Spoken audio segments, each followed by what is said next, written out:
নমো ভগবতে বাসুদেবায়। আমার প্রিয় দর্শক বন্ধুকে আমার আন্তরিক অভিনন্দন, শুভেচ্ছা ও ভালোবাসা জানাই। আমি আশা করি অনাদির আদি গোবিন্দের অশেষ করুণায় আপনারা সকলেই কুশল আছেন। আজ আপনাদের কাছে যে বিষয়টি নিয়ে আলোচনা করতে চলেছি, অসুরগুরু শুক্রের প্রবেশ মিথুন রাশিতে 14ই মে 2026 থেকে 8ই জুন 2026 পর্যন্ত মিথুন রাশিতে অবস্থান করবে। 3টি নক্ষত্রের মাধ্যমে রাশিটি অতিক্রান্ত করবে এবং 2 জুন 2026 পর্যন্ত দেবগুরু বৃহস্পতির সঙ্গে যুক্ত অবস্থায় অবস্থান করবে।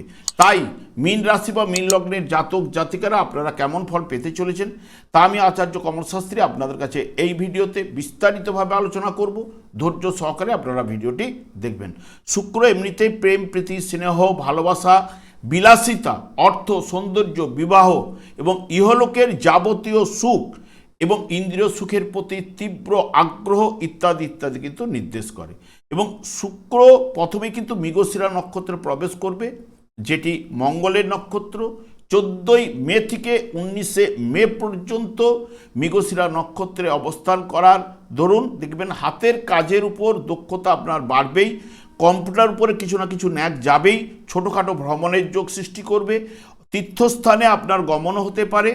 যদি দেখা যায় যে পিতার বংশে কারো একাধিক বিবাহ হয়েছে, তাহলে জাতকের মধ্যে একাধিক প্রণয়ে কিন্তু আসতে পারে। ভাই ও বোনের সঙ্গে সুসম্পর্ক রাখতেও কিন্তু চেষ্টা করবে। শুক্র যখন আদ্রা নক্ষত্রে প্রবেশ করবে, আদ্রা নক্ষত্র হচ্ছে রাহুর নক্ষত্র, 20শে মে থেকে 30শে মে পর্যন্ত, ঠিক বর্তমান ওই সময়ে দেখবেন যারা বিশেষ করে ইলেকট্রিক দ্রব্যাদির কাজকর্মের সঙ্গে যুক্ত বা কম্পিউটার মেরামতির কাজে যারা যুক্ত, তাদের ক্ষেত্রে অতি শুভ প্রভাব কিন্তু বিস্তার ঘটাবে। যতই কর্ম করবে মনের চাহিদা সেই মতো কিন্তু মিটবে না। ব্যবসার সুবাদে আয় কিন্তু আপনার বাড়বেই এবং হঠাৎ অর্থলাভের সুযোগও কিন্তু আসতে পারে। প্রেমের সম্পর্ক গভীর কিন্তু হতে পারে। ঠিক শুক্র পুনর্বসু নক্ষত্রে যখন প্রবেশ করবে 31শে মে থেকে 8ই জুন পর্যন্ত, যেটি বৃহস্পতির নক্ষত্র, এবং বিজ্ঞান বিষয়ের উপর মনোনিবেশ আপনি করতে পারবেন এবং উপদেষ্টামূলক যারা কাজকর্মের সঙ্গে যুক্ত তাদের ক্ষেত্রে শুভ প্রভাব কিন্তু নিয়ে আসবে। রাজনীতি ওই সময় ভালো হবে, ব্যবসা বাণিজ্য আপনার ক্ষেত্রে ভালো হবে, একাধিকবার ভালোবাসায় জড়িয়ে পড়তে পারবেন এবং ভাগ্যকে উন্নতি করার বিবিধ প্রচেষ্টাও কিন্তু ওই সময় চলে আসবে। সংসার জীবনে আনন্দ প্রদানও করবে।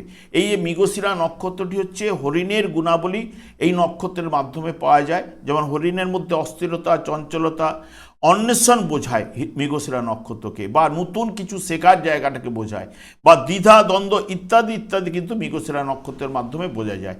এবং আদ্রা নক্ষত্র হচ্ছে ঝড়ের প্রতীক বা এক ফোঁটা চোখের জল বা অশ্রুকে বোঝায় এবং ঝোড়ো হাওয়া বা তীব্র আবেগ ও অনুভূতির কারক। সেরকম পুনর্বসু নক্ষত্রটি ঝড়ের প্রতীক বা প্রশান্তি, নতুন শুরু করার প্রতীক বা আলোয় ফেরা। যখন আদ্রা নক্ষত্রে হচ্ছে যখন ঝড়ের হাওয়া বোঝাচ্ছে, অর্থাৎ প্রকৃতি যখন অন্ধকারে ঢেকে যায় এবং ঝড়ো হাওয়া বওয়ার দরুন সেই অন্ধকার যেরকম পালিয়ে যায়, ঠিক প্রকৃতি তারপরে কিন্তু শান্ত হয়ে ওঠে।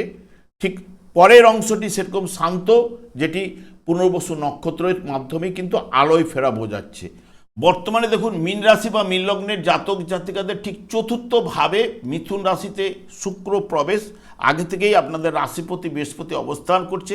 2 জুন পর্যন্ত শুক্র এবং বৃহস্পতি এই রাশিতে অবস্থান করবে, যেটি চতুর্থ ভাব। আমরা সাধারণত শিক্ষা বা মাতা সুখ, গৃহ, মাতৃসুখ এবং যানবাহন, জায়গা, সম্পত্তি, গুপ্তধন ইত্যাদি ইত্যাদি চতুর্থ ভাব থেকে বিচার বিশ্লেষণ করা হয়ে থাকে।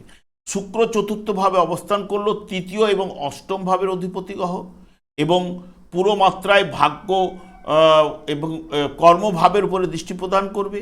এবং বৃহস্পতিও চতুর্থভাবে অবস্থান করলেও আপনাদের ক্ষেত্রে কর্মভাবের অধিপতি গ্রহ, রাশিপতি গ্রহ এবং অষ্টম ভাবের উপরে দৃষ্টি প্রদান করবে এবং কর্মভাব দ্বাদশ ভাবের উপরে দৃষ্টি প্রদান করবে। এই চতুর্থ ভাবে ধনকারক শুক্র আর জ্ঞানের কারক বৃহস্পতির মিলনে একটি রাজযোগের মতো ফল আপনাদের প্রদান করতে পারে।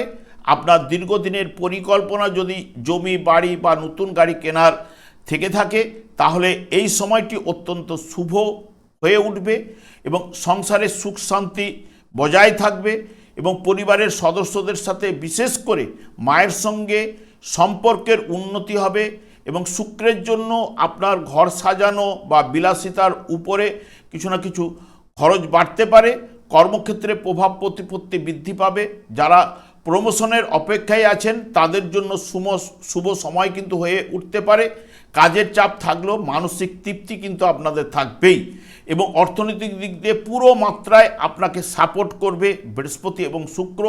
সঞ্চিত অর্থের উপর শুভ প্রভাব কিন্তু ফেলবে।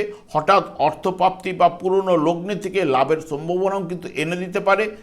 আপনার মধ্যে নতুনভাবে উদ্যম এবং সৃজনশীলতা শক্তি কিন্তু বৃদ্ধি পাবে এবং শুক্র যেহেতু অষ্টমপতি তাই স্বাস্থ্য বিষয়ে আপনাকে সচেতন থাকতেই হবে।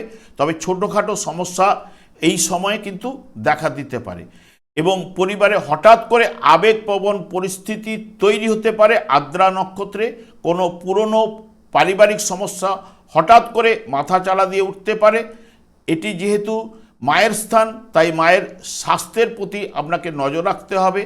তাদের আদ্রা ঝড়ের মতো এসে জঞ্জাল যেরকম পরিষ্কার করে তেমনি পরিবারের কোনো গোপন সমস্যা থাকলে প্রকাশ কিন্তু ঘটতে পারে এবং সমাধানের পথ কিন্তু খুলে যাবে। যেহেতু বৃহস্পতি আপনাদের রাশিপতি হিসেবে চতুর্থভাবে থাকার কারণে বৃহস্পতির প্রভাবে শান্তি আপনার ফিরে আসবে। বর্তমানে যারা গাড়ি চালান বা রাস্তাঘাটে চলাফেরা করেন তাদের ক্ষেত্রে একটু সতর্কতা অবলম্বন করা উচিত। জমি বাড়ি সংক্রান্ত বিবাদ থাকলে এই সময় জটিলতা কিন্তু নিতে পারে বা কর্মজীবনের জন্য শুভ হবে এবং মানসিক অস্থিরতা কারণে কাজে কিন্তু মন কিন্তু বসতে অসুবিধা কিন্তু হতে পারে। তবে গোপন সম্পর্ক এই সময় সামনে কিন্তু এসে যেতে পারে এবং সঙ্গীর সহিত অভিমান বা ভুল বুঝাবুঝি বা আনন্দেরও হতে পারে, কারণ এখানে দুটো জায়গাকে নির্দেশ করবে। যেরকম অশুভ প্রভাব তার সঙ্গে সঙ্গে শুভ প্রভাবও কিন্তু ফেলতে পারে যেহেতু বৃহস্পতি যুক্ত অবস্থায়। এই গোচরটি বৃহস্পতি অর্থাৎ পুনর্বসু নক্ষত্রে আপনাদের জন্য এক ধরনের ঘরে ফেরা অনুভূতি বা হারানো সুখ পুনরুদ্ধারের সময় কিন্তু হয়ে উঠতে পারে। অতীতের যেসব কাজে বাধা ছিল বা পরিকল্পনাগুলি মাঝপথেই কিন্তু আটকে গিয়েছিল বর্তমান সময়ে তার নতুন উদ্যমে কিন্তু শুরু হতে পারে এবং এই সময়ে আপনি বাড়ি মেরামতির সাথে বা কোনো বিশেষ করে ঘর সাজানোর জন্য অত্যন্ত শুভ হয়ে উঠতে পারে এবং পুরনো কোনো বিবাদ বা সঙ্গীর সহিত কোনো বিবাদ যদি থেকে থাকে এই সময় মিটে যেতে পারে। পরস্পরের প্রতি স্নেহ ভালোবাসা বাড়বে এবং পরিবারের সদস্যদের সঙ্গে মায়ের সাথে সম্পর্ক কিন্তু তৈরি হবে। পুনর্বসু নক্ষত্রে আপনার সৃজনশীল কাজে পরিচিতি বাড়বে, একাধিক আয়ের উৎস কিন্তু তৈরি হওয়ার সম্ভাবনা এবং বিনিয়োগ করতে চাইলে দীর্ঘমেয়াদী পরিকল্পনায় বিনিয়োগ করতে পারেন এবং পুনর্বসু নক্ষত্রের জীবনে শান্তি এবং সৌভাগ্য কিন্তু ফিরে আসবে এবং তবে মনে রাখতে হবে বুদ্ধিমত্তা এবং ধৈর্য আপনাকে কর্মক্ষেত্রে মর্যাদা কিন্তু এনে দেবে। তবে আপনাদের ক্ষেত্রে যেহেতু চতুর্থভাবে বৃহস্পতি এবং শুক্র দুজনেই কিন্তু নৈসর্গিক শুভকারক গ্রহ, এটি কেন্দ্রভাবে অবস্থান করার কারণে কর্মভাবকে যেহেতু দেখছে কর্মের জায়গায় পজিটিভ রেজাল্ট বা শুভ রেজাল্টগুলো উঠে আসার সম্ভাবনা প্রদান করবে এবং এটি সংসারের ক্ষেত্রে বা গৃহে বাড়ির ক্ষেত্রে যেহেতু শুক্র এবং বৃহস্পতির অবস্থান বাড়িতে বা গৃহে সুখ শান্তি বিরাজ করবেই। আমি আর দীর্ঘায়িত না করে আমি আচার্য কমল শাস্ত্রী প্রত্যেক বুধবার এবং শুক্রবার সন্ধ্যা 8:30 এই ইউটিউব চ্যানেলে লাইভ অনুষ্ঠান করে থাকি। ঠিক ওই সময় আমাকে ফোন করলে আপনারা নিজেদের ভাগ্য বিষয়ে জানতে পারবেন। তাছাড়া বিভিন্ন ধরনের ভিডিও আপলোড করে থাকি, সেগুলি পাওয়ার জন্য আমার চ্যানেলকে সাবস্ক্রাইব করে বেল আইকনে ক্লিক করে রাখুন। যখন আমি লাইভ অনুষ্ঠান বা যে কোনো ভিডিও আপলোড করলে আপনাদের নোটিফিকেশন পৌঁছে যাবে। আমি অনাদি গোবিন্দের কাছে প্রার্থনা করি আপনারা ভালো থাকুন, সুস্থ থাকুন, আনন্দ থাকুন। আজ এই পর্যন্ত, পরে ভিডিও দেখা হচ্ছে। নমস্কার।